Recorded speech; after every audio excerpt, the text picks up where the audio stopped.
Kollywood star సూర్య హీరోగా, కార్తీక్ సుబ్బరాజ్ దర్శకత్వంలో భారీ యాక్షన్ ఎంటర్టైనర్గా రెట్రో తెరకెక్కుతోన్న సంగతి తెలిసిందే. ఇప్పటికే విడుదలైన సూర్య ఫస్ట్ లుక్ సహా మరికొన్ని ప్రచార చిత్రాలు సినిమాపై అంచనాలు పెంచేశాయి. సుబ్బరాజ్ మ్యాజిక్ ఈ సినిమాలోనూ కనిపిస్తుందని అభిమానులంతా కాన్ఫిడెంట్గా ఉన్నారు. అందుకు తగ్గట్టే మేకర్స్ సినిమాపై బజ్ను అంతకంతకు పెంచుకుంటూ వెళ్తున్నారు. ఇప్పటికే షూటింగ్ పూర్తి చేసుకున్న చిత్రం పోస్ట్ ప్రొడక్షన్ పనుల్లో ఉంది. తాజాగా ఈ సినిమా ఆన్ సెట్స్ అనుభవాల గురించి సూర్య రివీల్ చేశారు. చెన్నైలో BSNL ఆఫీస్ పరిసరాల్లో రెట్రో కోసం ఓ భారీ జైలు సెట్ వేశారు.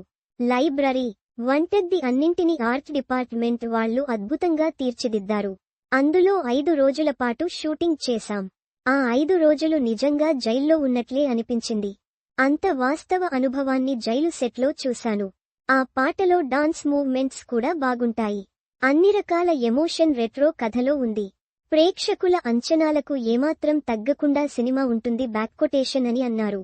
ఈ సినిమా సక్సెస్ సూర్యకి కీలకం. గత సినిమా కంగువ పాన్ ఇండియాలో రిలీజ్ అయి డిజాస్టర్ అయిన సంగతి తెలిసిందే. సూర్య నుంచి మరో ప్రయోగాత్మక చిత్రమైన ప్రేక్షకుల్ని మెప్పించలేకపోయింది. ఈ నేపథ్యంలో సూర్య కూడా కొన్నాళ్లపాటు ప్రయోగాలు చేయనని ప్రకటించిన సంగతి తెలిసిందే.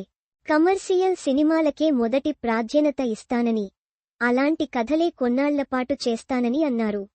సూర్య తదుపరి చిత్రం RJ బాలాజీ దర్శకత్వంలో తెరకెక్కుతోంది. ఈ సినిమా కూడా ఆన్ సెట్స్ లో ఉంది.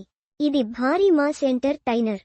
బాలాజీకి దర్శకుడిగా ఇదే తొలి సినిమా అయినా అతడిపై నమ్మకంతో సూర్య ఛాన్స్ ఇచ్చాడు.